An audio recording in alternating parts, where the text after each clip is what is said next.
Hello, you're watching Euronews Tonight. Here are our top stories. Slovakia is the latest European country to impose new restrictions on unvaccinated people as COVID-19 cases continue rising. Belarus clears migrant camps along its border with Poland. People are moved to a warehouse that's now becoming overcrowded as the first repatriation flights to Iraq land in Erbil. Doubts raised over the veracity of an email said to be sent from the missing Chinese tennis player Peng Shuai. And an HIV patient has reportedly become the second person in the world to be naturally cured without treatment. Good evening and welcome to the program. I'm Tukunbo Salako. Slovakia is imposing new restrictions on the unvaccinated in the latest effort to slow the spread of the coronavirus. Under the new rules, only people who've been fully vaccinated or who've recovered in the last 6 months will be allowed into restaurants, shopping malls, gyms, pools and hotels. Mass public gatherings such as sports events will also require vaccination proof. The country has one of the EU's lowest vaccination rates, with 45% of people fully immunized. On Wednesday, Bratislava registered more than 8,000 new cases, a new daily record.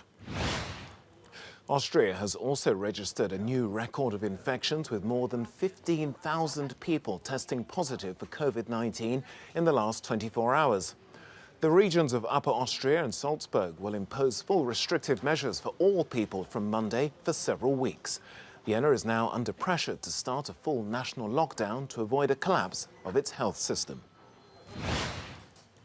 People in Germany, meanwhile, will have to show full proof of vaccination or a valid negative COVID-19 test to access workplaces and public transport. Work-from-home rules will also be reinstated as lawmakers in the lower house pass new legislation. Thuringia, Saxony and Bavaria are the most affected states. Health officials have warned that the real case numbers may be much higher due to a lag in reporting. The head of the country's disease control agency said the country could face a really terrible Christmas. Well, let's get more details on those measures in Germany. Now we can speak to Kate Brady, our reporter in Berlin. Kate, good to see you there. Give us some more details of these new rules passed by the Bundestag today, and how do they differ from the current ones? Well, what we definitely won't see this time around is, if it is indeed passed by the upper house of Parliament tomorrow, is that there won't be any blanket measures this time around. So no nationwide school closures of businesses. And the idea behind that really is to just try and avoid that upheaval. And instead, the incoming or likely incoming government, which proposed these new plans, these new coronavirus measures, they want to rely on what they're calling the 3G and 2G rules, which are a mix really of proving either whether you're vaccinated or recently recovered, that's the 2G rule, or the 3G rule is the same as the 2G, but you can also show that you've recently tested negative. So there are several things, basic pandemic rules, if you will, that people will recognise here, like mandatory mask wearing, social distancing and basic hygiene rules. But of course, as you mentioned, one of the big things is this 3G rule, having to prove that you're vaccinated, recovered or negative, have a negative test to go into the workplace and also to go on public transport. There's already, in the last couple of days, though, been a huge amount of criticism, especially from rail services and local transport operators, demanding to know how this is going to be implemented, saying many of their workers saying that they don't want to have to ask people whether they can prove that they're vaccinated, recovered or have a negative test because of some of the lashback, really, or backlash against some of these new rules. At the same time, Kate, Angela Merkel's been meeting with regional leaders. She's under pressure to sort of oversee joint coordinated action. So what additional steps are they looking at or considering? Well, the main point of that meeting is to create some sense of unity. And as you might be able to remember, especially last winter and earlier this spring as well, when Germany was facing a particularly tough second and third wave, there was no real sense of unity. We had this patchwork of measures around the country, and that's what we've started to see just in the last few weeks as the fourth wave has really hit. You mentioned Saxony and Bavaria in particular have been most badly hit by this fourth wave so far. those two were two of the first states to really tighten the measures, now demanding people to show that they're either vaccinated or recently recovered just to go into a restaurant or a gym, cinemas, to the hairdressers, for example, as well. So it is likely that we could see maybe a so-called 2G rule across all of Germany's 16 states. But of course, another huge issue as well that they're debating is how to get more people vaccinated. And this is the huge issue that's been highlighted as being behind the reason why Germany has been so badly hit by the fourth wave. You know, only 68% of the entire population is currently fully vaccinated. So not only is there the effort right now to get more people vaccinated the first time round, but also to enable people who are now eligible for a booster shot to go and get their third or in some cases second shot.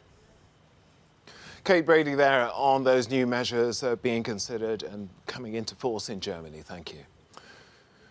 Joining me now is Professor Lawrence Young. He's a virologist and Professor of Molecular Oncology at the University of Birmingham in the UK.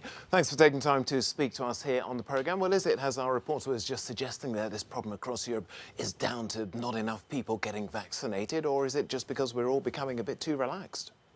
I think it's a combination, isn't it? We've all become a bit complacent about this virus, but what we're seeing at the moment is a product of both insufficient vaccine uptake and premature easing of restriction measures. We took our eye off the ball far too early, and sadly, we're living with the consequences. Well, a growing list of countries, as we've been reporting this week, are now approving booster jabs, many for sort of those over 60. It's only Germany which has suggested for everyone over 18. Is that the way to go? Well, if we look at other countries, and the country that we always look at as an example is Israel, where they saw very high numbers of cases over the summer and then decided to roll out booster vaccines into the entire population, all the over 12s. And they've seen a significant drop in not only the number of cases, but just as if not more importantly, the number of people getting into hospital. And we know that for people who are vulnerable and elderly and were vaccinated at the beginning of the vaccine rollout, their immunity starts to decay, it starts to wane. Booster shots have a profound impact on that and are an excellent way of protecting everybody. But it's just not vaccines alone. You have to have other measures. Okay. What does that mean then we can look forward to, perhaps if look forward, that's the right term, to a future where we're having regular booster jabs, you know, much like some of us have to do for the flu virus? Yeah, I think if we can just get over this winter period, we always knew winter was going to be challenging. The virus hasn't got away anywhere. It spreads more easily over the winter.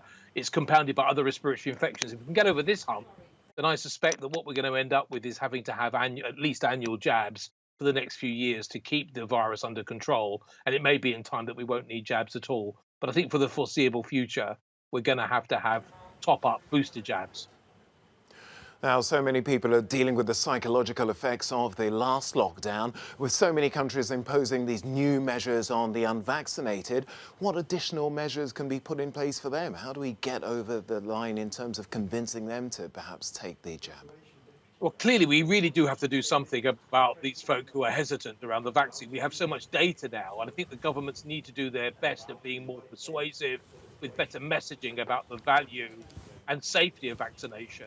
But also alongside that, it's quite clear that we have to do something to compel people more to wear face masks in crowded spaces and to socially distance where possible, and also where possible, work from home for a while until we get over this very difficult situation. Important now that we take as much pressure off of our health systems across Europe as possible. And the only way to do that is to get more people jabbed and more people behaving cautiously. Would you be in favour then of a return to those blanket bans? Germany's got to put it on the back burner for now. Total closures of schools, for example, and keeping more people at home? I think that's just a bit radical. And we know that vaccination has really significantly weakened the link between infections and hospitalizations. So we're not in the same situation we were a year ago, but we are worried. I mean, the more the virus spreads, the more likely it is to throw up another variant that could be more resistant to the vaccine, for instance. So it's really important that we dampen down infection with vaccination and that we prevent the spread of the virus with wearing face masks and being cautious. Otherwise, we will end up in a situation where more drastic measures will be required. Professor Lawrence Young, a virologist at the University of Birmingham in the UK, thanks for joining us on the programme. Thank you very much indeed. Now, Polish officials say that all migrants in the main camp on the Belarusian side of the border have been cleared and the people brought to another location. On Wednesday, Belarusian forces started moving people from the makeshift camps following an increasing number of clashes with Polish border forces earlier this week. Some of the migrants have been provided shelter by Minsk in a warehouse facility close to the border area, but voices from inside the building say it's currently being overwhelmed. As you can see, this is the camp that Belarus has built for us. It is a warehouse and we are all inside now. At first the situation was good. I mean, on the first day, we were receiving 3 meals a day. But as more people came in from the forest, it has got more and more crowded. As a result, we got no dinner yesterday and no lunch today. As you can see, it is getting very crowded here, and it is not easy to find a place to sit or to sleep. It's hard to charge our phones. So in general, the situation is not good here, but it is much better than staying in the forest. The situation there was very bad and very complicated. The Iraqi government has stepped into the ongoing crisis and repatriated hundreds of its citizens stranded in Belarus.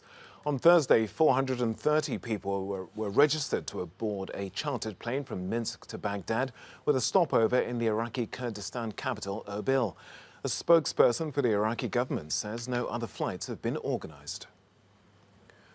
Valerie Goriat has been watching events unfold on the Polish side of the border. She told us that officials remain suspicious of the motive behind Belarus's removal of the migrants. I'm standing now in front of the last checkpoint before the Kuznitsa border crossing, and it's an area where there are mixed feelings about what's going on at the moment at the Belarus border. On the one hand, the fact that hundreds of people were taken out of the cold is seen as a relative sign of goodwill by Belarus President Alexander Lukashenko, who in his phone conversation with Angela Merkel talked about humanitarian aid for the migrants. It's also seen as a communication stunt to try and redeem his image upon the international community, especially the European Union, which has just decided to hype up sanctions. The other thing is that there is concern as regards the people who are being taken away from the border on buses. The spokesperson of the border guards here said that some of these people were seen carrying wooden logs, and that can be used to make campfires. So there's a lot of speculation that they could be taken to other parts of the border only to create more crisis situations. And this is putting a lot of pressure on the security forces here. They're also getting more and more nervous, and journalists have made several accounts in the past few days that their work had been increasingly impeded, and the latest examples is that of 3 photographers who said they had been beaten up by men in military gear who didn't identify themselves. And there is indeed a lot of tension. We see military vehicles and police vehicles moving back and forth in and out of the no-go zone, and this is causing some anxiety among the local population who are not used to this. But they're also supportive and grateful to their security forces, which they say are protecting their borders and protecting them from what they still believe can be a potential disaster. Valerie Goria from Eastern Poland for Euronews. You're watching Euronews Tonight. Time for us to take a break, but we'll be back in a few moments.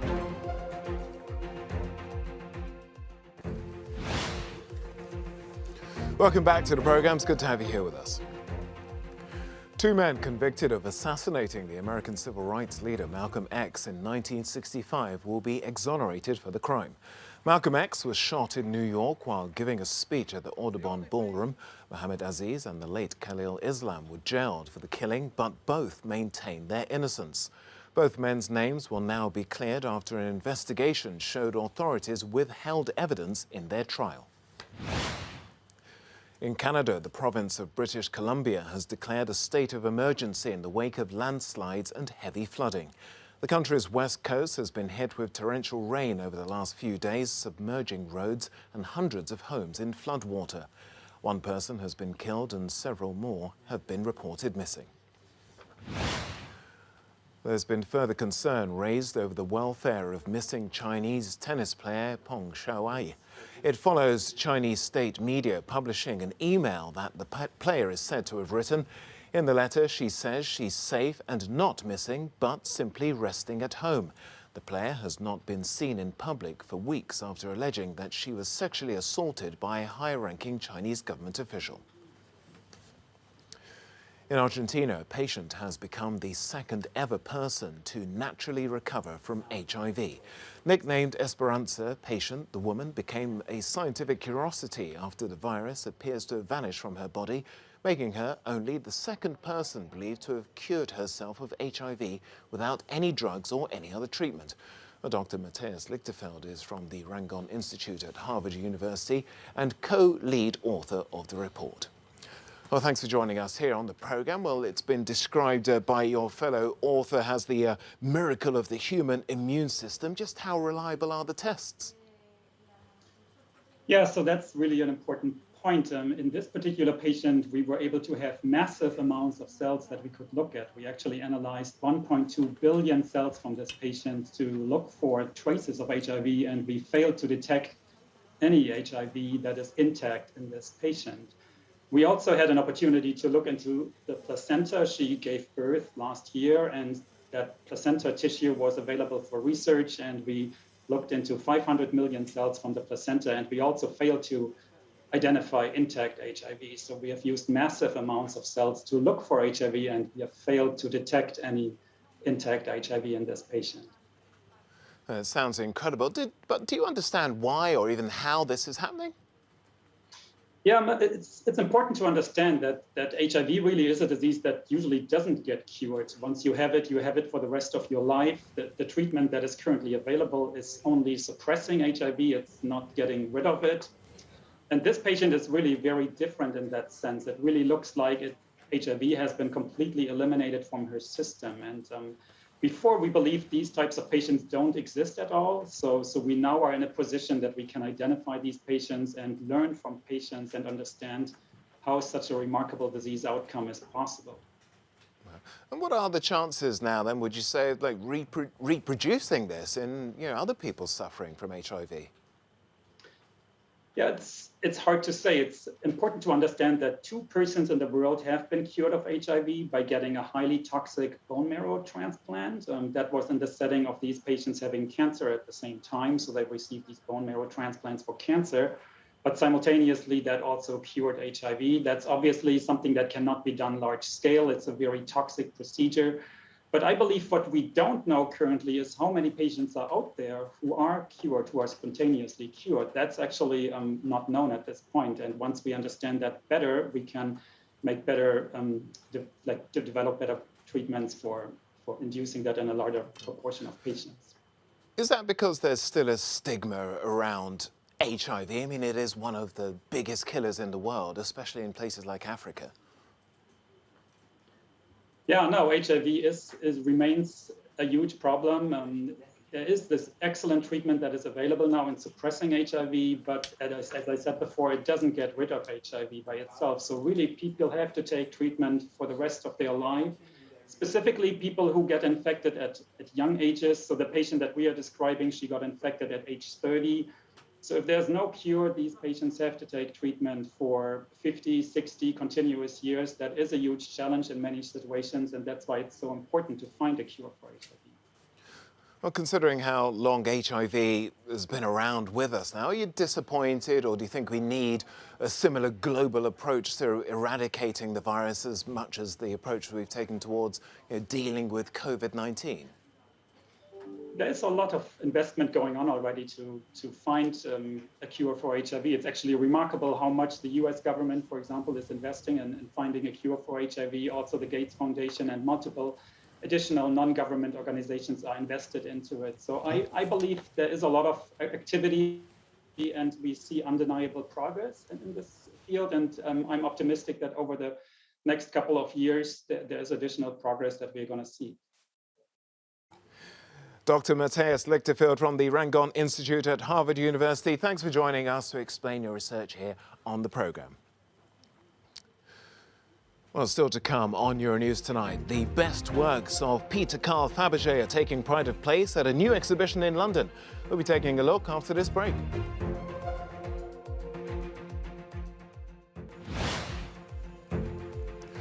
Welcome back to the programme. Well, the work of Carl Faberge, the legendary maker of those bejeweled eggs for Russian royalty, is going on display in London. From romance to revolution, will they allow the public to see the largest collection of his work in a generation up close? Mario Bowden has more. As shoppers across the continent stock up on Christmas presents, at the Victoria and Albert Museum in London, it's all about Easter eggs. This glittering exhibition celebrates the work of Carl Faberge, the mastermind behind the famed decorative eggs. They are a plot device, a byword for luxury, craftsmanship and beauty. And when you look at them closely, and I implore everybody to come to look at them, when you look at them, they are mind-blowing. They are mind-blowing creations. And they are there to entice and to, again, create that sense of wonder.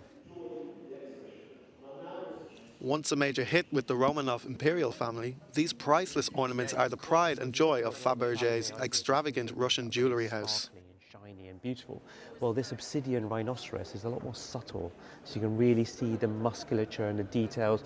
It allows you to admire the craftsmanship without being blinded by the beauty of the object. Spectators can behold the very best of Russian craftsmanship at the Royal Museum until May 2022.